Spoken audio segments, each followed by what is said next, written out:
the people of Arakan, also known as Rohingya, there's about 3 million people who live in a stateless state where their citizenship has been revoked, and the Burmese government is not necessarily treating them that well. And to discuss this and more with me, I have in the studio Nurul Islam, who's the president of the Arakan Rohingya National Organization. Assalamu alaikum. Welcome. We also have Dr. Michael Charney, who's a senior lecturer in the history of Southeast Asia in SOAS. Good evening, Michael. Hi. And also on the phone, joining us from Rome, the director of Human Rights Watch in London, Tom Porteous. Good evening, Tom. Good evening. Okay, thank you for joining us. Peter Kessler is also the spokesperson for United Nations High Commissioner for Refugees. Will be joining us shortly. We have got a couple of clips to play, which we will play very shortly. But the discussion, if I can start, perhaps with you, Dr. Charney. Yeah. What is the historical situation of the Rohingya people? Well, the Rohingya, we should separate two different elements in Arakan. First of all, I should mention that Arakan is a place that stretches across what the modern nation states cut into. It encompasses the whole littoral, all the way from the Cape of Negrese up to roughly Chittagong. Historically, actually, there was an Arakanese kingdom, and the power of that kingdom actually stretched into southeastern Bengal, the 12 Barabuyas, who were feudatory connections to the Arakanese court. The population moved up and down depending on opening up agricultural lands and so on. There was an Islamic presence in Arakan probably as early as the 9th century. But in terms of the Rohingya themselves, who are Islamic agricultural population settled along the Kalan River, their historical roots are demonstrable back to the early 17th century, but probably earlier, but the historical evidence is back to the 17th century. And the current, the Buddhist Rakhine, some of the Buddhist Rakhine nationalists, not all Buddhist Rakhine, but Buddhist Rakhine nationalists, and the Burmese state try to associate the Rohingya as being a relatively new population that are associated with Chittagong, who migrated in after the British established rule over Burma. Okay. And therefore aren't one of the national races that preceded the British. Okay. I mean, if I can bring Tom in here. Tom, I mean, one of the things the Burmese government did was revoke the citizenship of these people by introducing a draconian law which kind of almost stated that unless you are Burmese and Buddhist, you cannot be a citizen. Yes, well, I mean, the Rohingya are among the most neglected and persecuted people in the whole region, and certainly in Burma. The Rohingya are officially in Burma an illegal community, an alien community, and they're not listed as one of the some 130 recognized ethnic nationalities in Burma. Okay. And so they're not even entitled to national identity cards. And on the back of that, they're subject to the most appalling forms of abuse by the Burmese authorities, who are not known for their respect for human rights, even for those citizens who they do regard as legal citizens. So they really are in an extremely vulnerable position, and that's why you've got the situation you have today, where thousands of Rohingya are basically pushed out of Burma.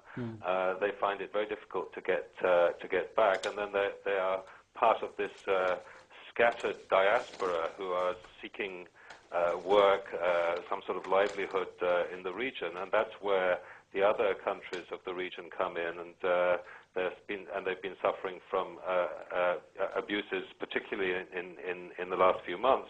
We've seen with the treatment of Rohingya migrants by the Thai authorities, and that's what has led to the Rohingya getting into the international media in recent months, and that's why we decided to release this report now. Yeah, and we're going to cover your report a little bit more. If I can ask Nurul Islam, you're the president of a tripartite group of Rohingya organizations.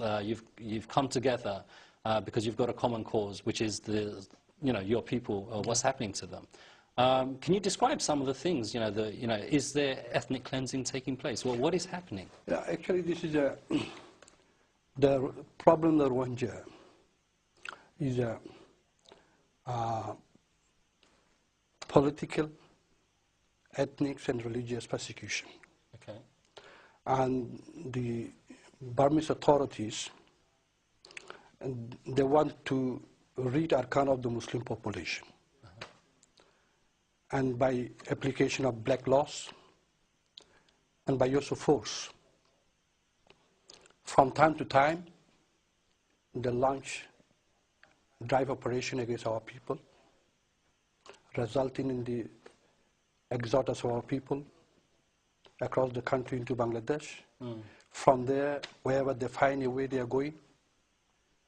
And the human rights violation against our people are systematic, persistent, and widespread. It amounts to crimes against humanity. These are the crimes discussed by the United Nations.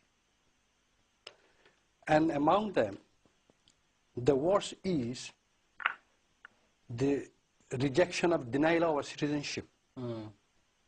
Although we have been in that country, although we are in Arakan for hundreds and thousands of years, we have 100,000-year establishment in the country, yet they are not tolerated. Simply because we are Muslim, this is the Shiite region, and we are ethnically different from them. Okay. These violations include, restrictions of our freedom of movement. Even we are not allowed to move from one village to another within the same locality without a pass. Wow. Similarly, we are not allowed to have our children access to education. There's no education for... No, sir, we are not, these are our children. We have got the restriction on the education of our children. Even particularly this is university and college studies are almost impossible now today. Wow. As to the marriage, this is very serious. And for marriage, you need to make applications, and accompanied by recommendation from village level authorities, and the police and some agencies, including police, military. So you need a certificate to get married. And border security forces for marriage pass, for marriage permission. Again, with all these, recommendation when you make an application, you have to pay for them, to pass the application. Again, you have to pay, and again pay, and wait for many years. And it's not, sometimes one has to wait for 3 years, 4 years, if the intending couples are naturally exhausted sometimes. And without official permission, they got married. When the authorities got the information, these people are jailed. When they got the issues, the children, without the official marriage permission, they are jailed. Some of there are instances that many of them, crossed, fled to Bangladesh to escape the rest of the... Okay, so there is quite a lot of things here. Peter, thank you for joining us. Peter Hessler, you're the spokesperson for the UN